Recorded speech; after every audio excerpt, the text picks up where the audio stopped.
la... mm, Entonces, una pregunta, Viviana. ¿Esto que lo estás grabando lo vas a compartir en el grupo de WhatsApp? Sí, profesor, para las chicas que no están presentes. Claro, claro, porque no hay para grabar en la plataforma, no hay un espacio para poner esta sesión, ¿no? Era hasta la anterior sesión. Por eso te lo preguntaba. Ya. En realidad esta va a ser una sesión, creo, algo corta, ¿ya? Básicamente es una sesión de orientación, de hablar de puntos generales, aspectos generales, de atender de repente algunas dudas o preguntas que ustedes tengan, de hacer un repaso bastante, ¿cómo decirlo?, general, ¿no? De todo lo que hemos desarrollado en el transcurso del curso. Y bueno, básicamente a mí me gustaría atender más las inquietudes de ustedes que puedan tener o las dudas que puedan estar teniendo, ¿ya? Para empezar, creo que lo que espero es que se pueda, que ustedes puedan completar, si es que tuvieran alguna actividad pendiente, que lo puedan hacer, que lo puedan completar. Lo segundo es comentarles que el examen, y no recuerdo si esto les he comentado anteriormente, que el examen es un examen de 10 preguntas. Creo que es un examen bastante sencillo, fácil, bastante concreto. Las preguntas son muy concretas. Van a encontrar, creo yo, con facilidad las respuestas a las preguntas en el material que se les ha brindado en la plataforma. El examen viene de todos los temas, ¿no? O sea, me refiero, viene desde la primera clase, ¿no? Por ahí de repente hay algún punto que no se ha tocado mucho, pero, o sea, me refiero en el examen, de repente, a ver, déjenme revisar. Ya. Sí, están casi todos los temas, ¿no? Digo casi todos los temas porque no están todos los temas, ¿no? Creo que por ahí... Ah, sí, sí está acá. Eso es 1, 2, 3, 4, 5, 6. Claro, sí, están casi todos los temas. Entonces, y creo que teniendo el material a la mano, que cada uno de ustedes pueda tener el material a la mano, va a resolver de manera fácil y sencilla, creo, el examen, ¿ya? El examen es para marcar con alternativas múltiples, es para relacionar, ¿no? Y bueno, eso básicamente, es para marcar y para relacionar, ¿no? Los temas específicos que vienen son acerca del Renacimiento. Ahí, acá veo una pregunta de Renacimiento. Acá.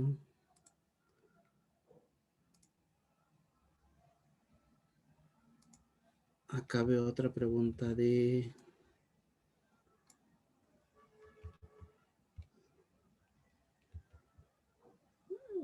la época contemporánea. Acá veo otra que es de la época contemporánea. Acá veo una pregunta que es de la educación antigua, ¿no? Las culturas que hemos visto, la cultura hebrea, la cultura griega.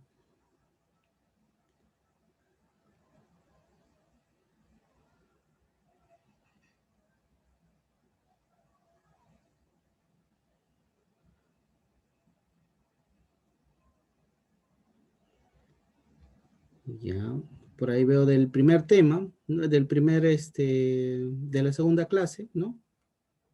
Relacionado al proceso de humanización, de la última clase.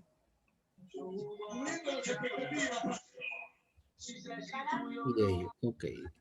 Entonces, ok, vamos a hacer una mirada general, ¿ya? En la primera clase lo que nosotros habíamos hablado, lo que habíamos hecho, ¿no? Básicamente es como una especie de introducción, ¿no? Una especie de introducción del curso, donde veíamos algunos puntos relacionados a la definición de lo que es la teoría de la educación, ¿no? Y básicamente decíamos que la teoría de la educación es una forma es una forma o es una manera de describir o explicar cómo sucede los hechos educativos, ¿no? Los fenómenos educativos, ¿no? En esa primera clase también habíamos hablado de dos términos principales, ¿no? Que incluso había sido materia de un trabajo, ¿no? Del foro, ¿no? Que es acerca de este término de educare y educere, ¿no? Donde decíamos que educare era eh, introducir, meter, ¿no? Información, conocimiento, etcétera.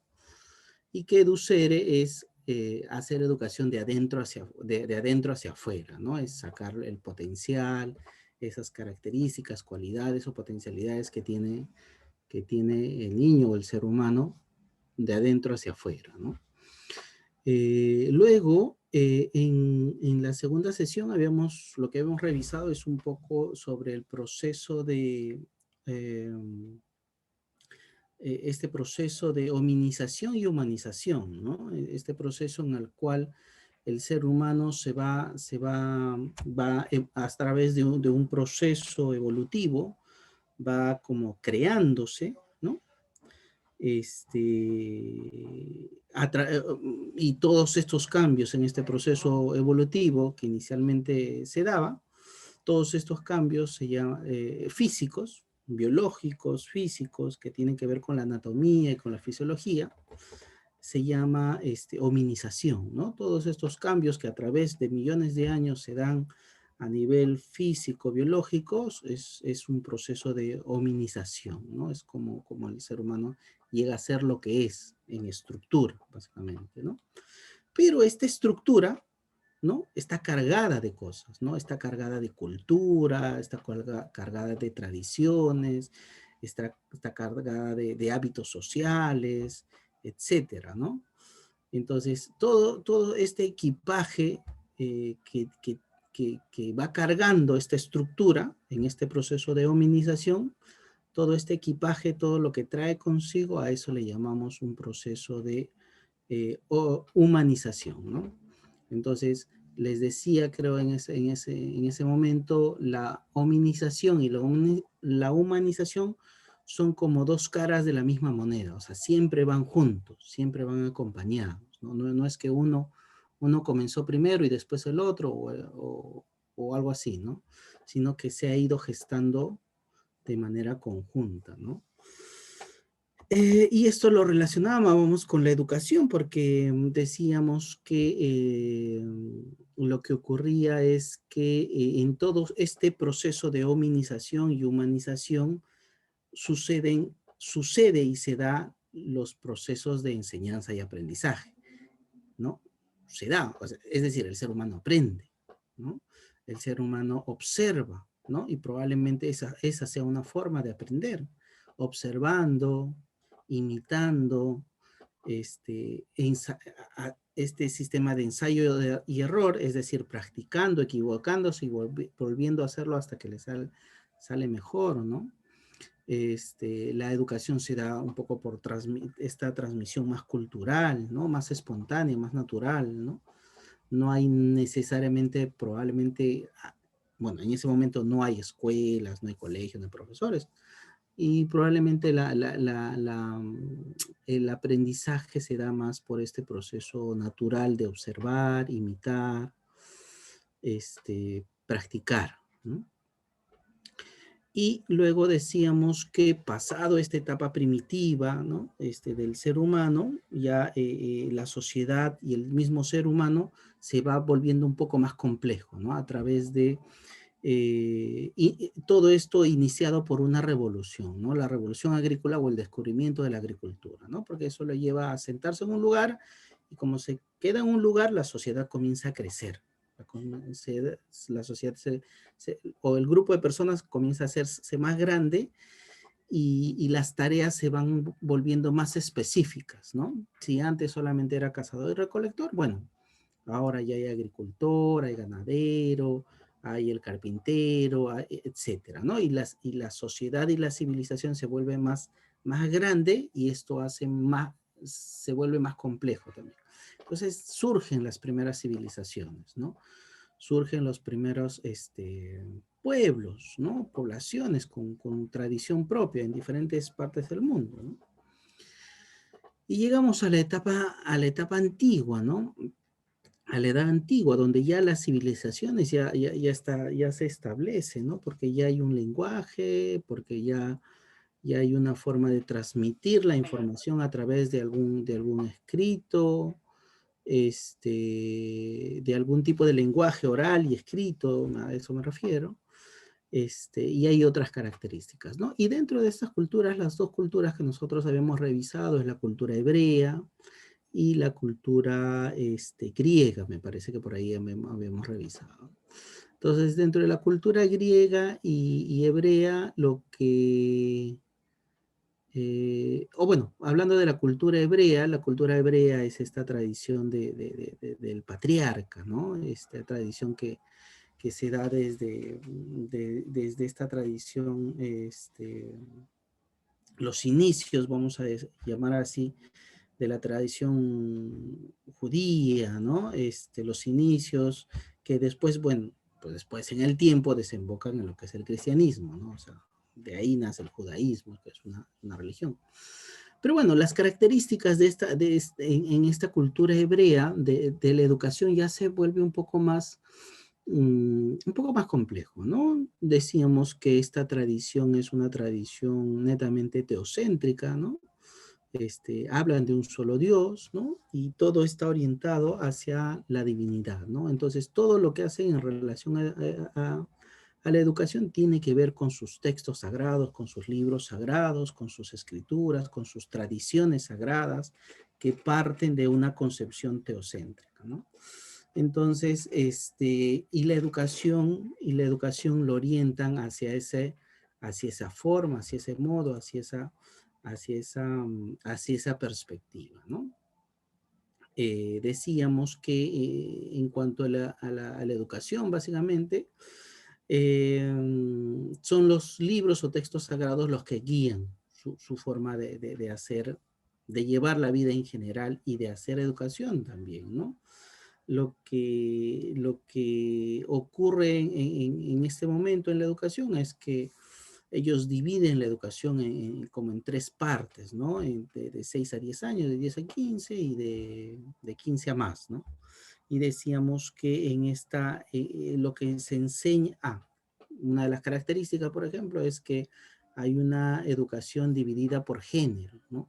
O sea, una cosa se le enseña algo diferente a los varones y a las mujeres, ¿no? Hay esta división, ¿no? Hay esta diferenciación por género.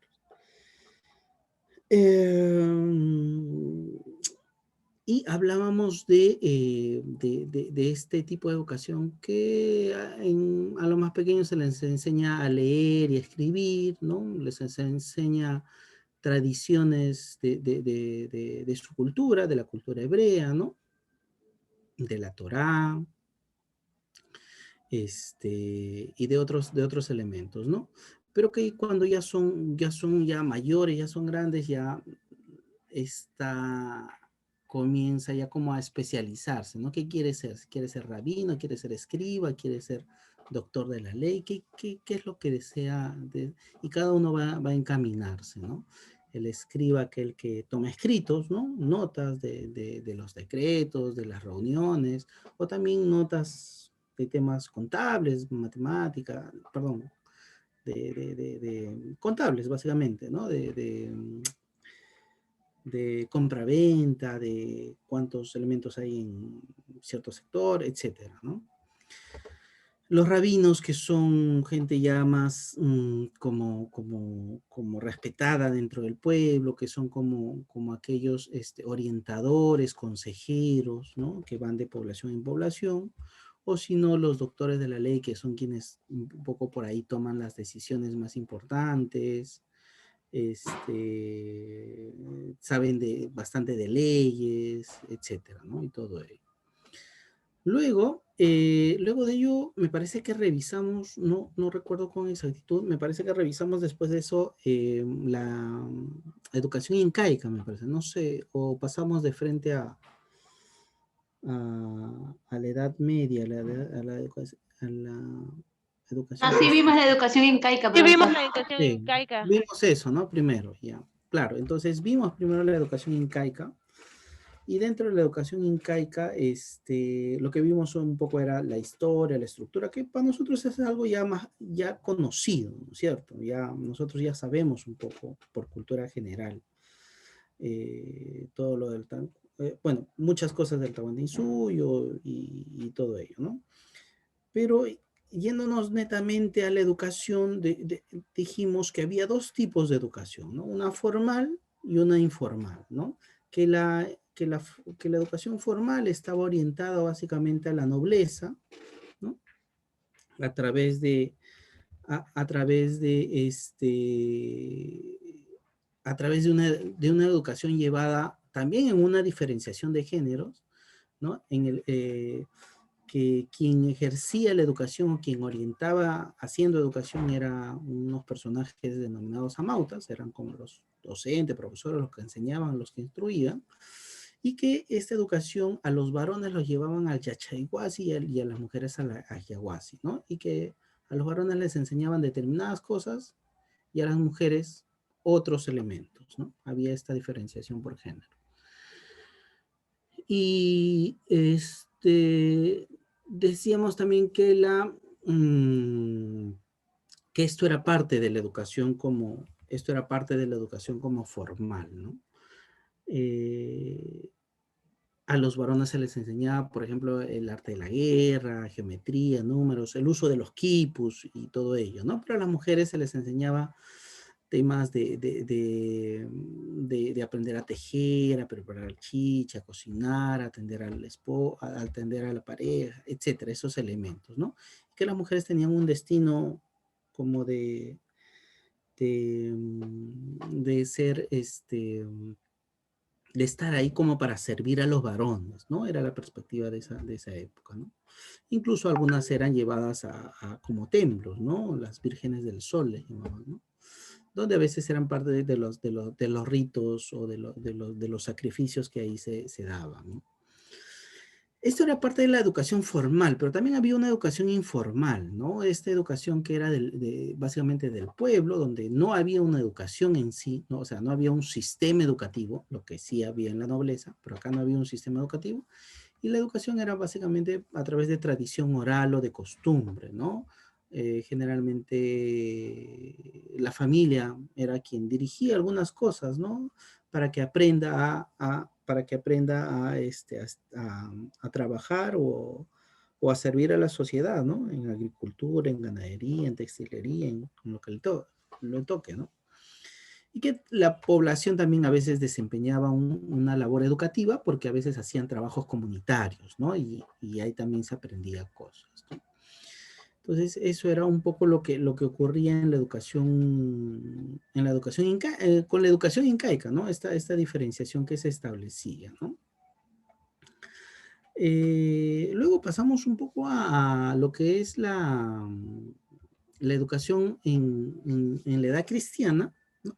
Perdón, en la Edad Media, que es la educación cristiana, porque era la iglesia quien tomó mucho dominio y poder en ese periodo, ¿no? Y como tenía mucho dominio y poder, y al tener dominio y poder, establecía sus reglas de juego, vamos a llamarlo así. Y se estableció nuevamente un punto de vista bastante teocéntrico, ¿no? Es decir, se ponía a Dios en medio de todo y se establecía ya la educación en relación a esta figura divina, ¿no? Esta Edad Media, si bien se puede tener algunas críticas sobre lo que sucedió, bueno, es parte de la historia, creo que tuvo sus aportes, ¿no? Tuvo aportes en relación al ámbito educativo, por ejemplo, en que se comienzan a gestar escuelas, ¿no? formas de educar, las escuelas palatinas, las escuelas monacales, ¿no? Donde inicialmente eran creadas para reverenciar a la divinidad, pero que luego se volvieron en centros de estudio y de investigación, ¿no? De conocimientos, ¿no? También en esta época, o impulsado por seguir, mm, por seguir conociendo, comienzan a surgir poco a poco las universidades, ¿no? Y se comienza también a especializar un poco algunos conocimientos, ¿no? Decimos que en este periodo también se comienza a volver algunos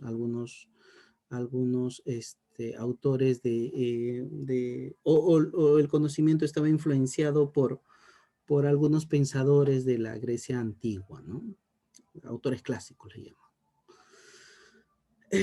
Luego de ello, surge un movimiento que trae un cambio bastante importante, ¿no? Este cambio bastante importante viene a través de un movimiento denominado Renacimiento, ¿no? En este periodo de la Edad Moderna, ¿no? Así le llaman, este periodo denominado Edad Moderna, surge este movimiento que es un movimiento que trae cambios, ¿no? Y dentro de esos cambios, uno de los cambios que trae es esta visión humanista de las cosas, ¿no? Recuerdo que les explicaba yo algo así, ¿no? O sea, en la Edad Media era como que se miraba al cielo y en la Edad Moderna, con el Renacimiento, ya se mira a la tierra, ¿no? Se comienza a mirar a la tierra.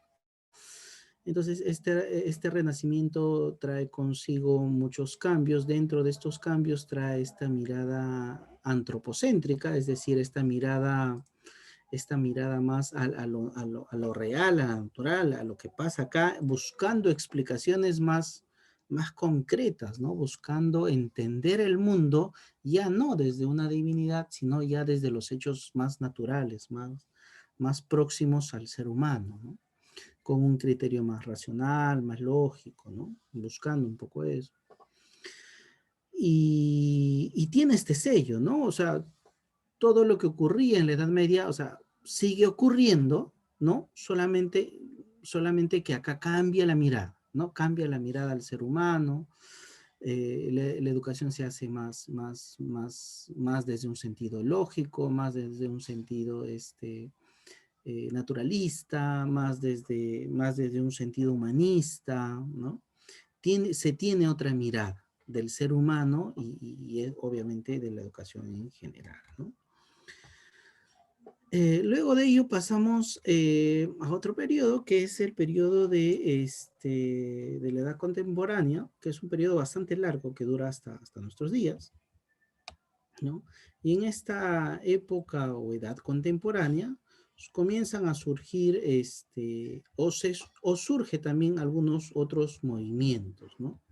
Estos otros movimientos o el movimiento que impulsa esto también se llama ilustración, ¿no? No lo hemos visto, básicamente, solamente lo he mencionado en clases, ¿no? Pero no está en algún material en concreto, ¿no? Que yo les haya mandado. Pero ¿qué es lo que hace esto? Impulsa mucho más, ¿no? Esta idea de querer conocer, ¿no? De querer ampliar el bagaje de conocimientos o las áreas de conocimiento del ser humano, ¿no? Esto surgió porque ocurren cambios, ¿no? Comienzan a ocurrir varios cambios a nivel mundial, hechos como la Revolución Francesa, como la industrialización, ¿no? Generan cambios a nivel social, cambios a nivel político, muchos cambios en general en todas las áreas. Y todos estos cambios van a impulsar la educación, ¿no? Van a empujar a que la educación, a que la educación se dé cada vez más, ¿no? Por una necesidad social también, ¿no? Para atender las nuevas formas de vida, ¿no? Hay fábricas, necesitan personas que dominen cosas que tengan que ver con la fábrica. Hay industrias, se necesita personas que tengan que ver con el tema de industria.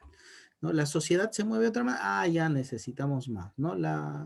Hay más enfermedades, o bueno, comienzan a aparecer nuevas enfermedades en la ciudad, ya necesitamos más médicos, más enfermeros, más medicina, etcétera, ¿no? Se comienzan a construir trenes, comienza a haber más comercio, ¿no? Entre ciudades, entre países, o sea, y se comienza a gestar algo denominado globalización, ¿no? Bueno, hoy día para nosotros es habitual, ¿no? Es algo, es algo natural hablar de globalización, pero se gesta ahí, surge ahí, ¿no? Todos estos cambios, como les digo, comienzan a impulsar la educación y comienzan a impulsar también esta mirada que ya se daba en el Renacimiento, con esta mirada con este cambio de mirada hacia lo humano. Acá también se comienza a gestar una nueva mirada hacia el ser humano y hacia la educación, ¿no? Se comienza a ver al niño desde otra perspectiva, ¿no? Se comienza a ver al niño como niño, ¿no? Tratando de entender cuáles son sus necesidades, cuáles son respetando sus características, adaptando los elementos de la educación a las necesidades de estos niños, ¿no? Claro, con propuestas aisladas, ¿no? Por un lado, Froebel, por otro lado, Pestalozzi, por, por otro lado, Hugo Signeis, por otro, así y así, ¿no? O sea, elementos aislados, muy aislados, ¿no? Eh, con propuestas, con miradas diferentes, ¿no? Pero muy aislado. Hasta que, esto es a inicios de los años, a finales de 1700, inicio de 1800, ¿no? Hasta que a finales de 1800, comienzos de 1900, toda esta mirada nueva que se tiene del ser humano, que parte incluso de Rousseau, de otros pensadores, de Pestalozzi, de Froebel en general, todas estas nuevas formas de ver la educación se comienzan a aglutinar y a juntar en un movimiento, ¿no? En un movimiento denominado Escuela Nueva. Este movimiento denominado Escuela Nueva ya comienza a recogiendo estas miradas, estas formas de ver al niño, al estudiante y a la educación, comienzan a estructurar algo más cuajado, ¿no? Donde ponen ya postulados, ponen ya principios, ponen ya fundamentos, ¿no? De por qué es importante que el niño experimente para educar, ¿no? ¿Por qué es importante que el niño participe de manera activa en una educación, ¿no? De la importancia que tiene el que el docente sea guía y no instructor, ¿no? La importancia que tiene de que el estudiante o el niño pueda aprender a construir o a descubrir que puede aprender también por sí mismo, ¿no? Con un poco de guía y empuje del docente, ¿no? Y se comienza a hacer se comienza a tener una nueva mirada de la educación, mucho más humana, con mucho más respeto, entendiendo que hay límites, más no limitaciones, entendiendo que se debe respetar al niño, que se debe brindar libertad, que se debe respetar su creatividad, su espontaneidad, que esto es parte de la forma que se tiene o que se tiene de ir aprendiendo, participando de un proceso de enseñanza-aprendizaje, ¿no?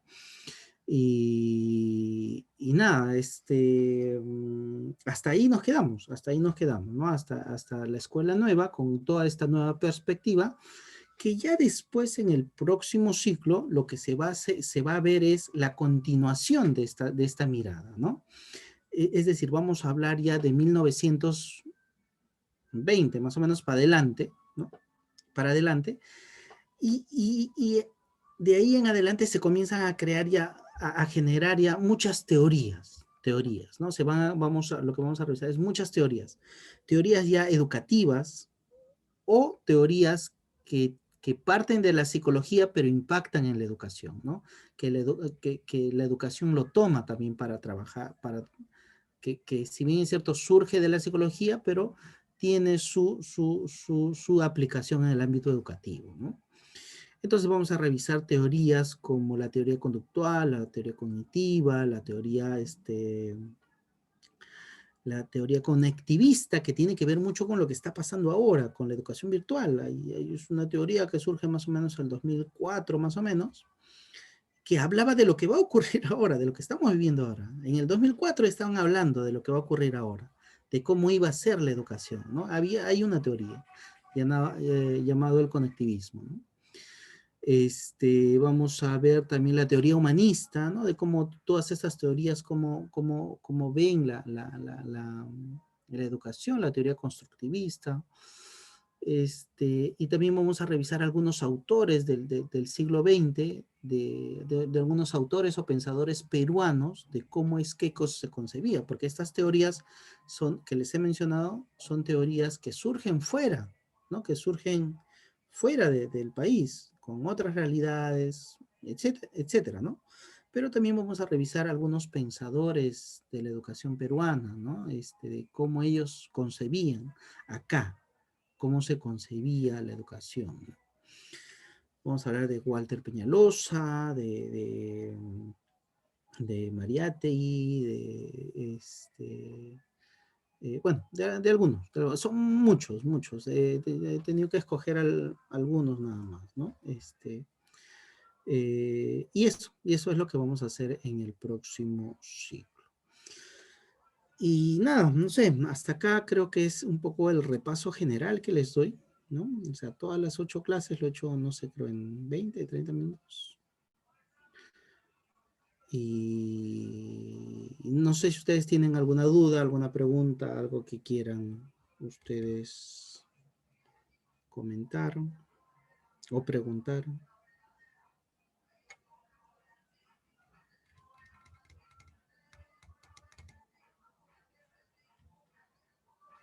No, profesor, todo claro. Ok, Sí, ok, creo que todo está claro, profesor. ya. Ok, entonces, Gracias, profesor. ya, si no hubiera dudas ni preguntas, bueno, hasta acá, entonces lo terminamos como que este repaso. Y nada, agradecerles a ustedes por la presencia, felicitarlas porque ustedes están en un proceso de tránsito, ¿no? Estamos en un proceso de tránsito de pasar de la educación presencial a la virtual, donde a todos nos ha costado al inicio adaptarnos, ¿no? Finalmente creo que lo estamos logrando, teniendo en cuenta que tenemos que seguir mejorando, ¿no? Teniendo en cuenta eso, que tenemos que seguir mejorando. Yo como docente, ustedes como estudiantes, ¿no? Hay que seguir mejorando. Sería importante que cada uno de nosotros haga una evaluación a ver cómo estoy llevando yo mi vida como estudiante. Estoy cumpliendo satisfactoriamente con las competencias que me corresponden lograr, ¿no? En mi formación docente, lo estoy haciendo, porque finalmente lo que ustedes hagan para sí, lo que decidan hacer o dejar de hacer, va a tener una consecuencia directa para cada uno, ¿no? Entonces no sé, yo les diría que sigan adelante, que sigan estudiando, están a mitad de carrera, están en la mitad del camino. Sé que a veces se presentan dificultades, inconvenientes, y cuando se presente una dificultad o inconveniente, bueno, más allá de ver la dificultad o el inconveniente, sería bueno que vean las alternativas, ¿ya? Ya, este es el problema, pero ya, ¿cuál es la solución? ¿No? ¿Cuál es la solución? Y que se centren más en las soluciones que en los problemas, ¿no? Entonces, sigan adelante, estamos en un proceso de tránsito, probablemente el próximo año volvamos a las clases presenciales, de a pocos, y nada, pues que les vaya bien, muchos éxitos y sigan estudiando, no pierdan de vista su objetivo, que imagino es terminar su formación. Muchas Ok, gracias, profesor. Gracias por las palabras. ok, Gracias, Muchas gracias, profesor. profesor. nos vemos, cuídense Muchas mucho. gracias, Paz, profesor, por su salud. enseñanza. Gracias.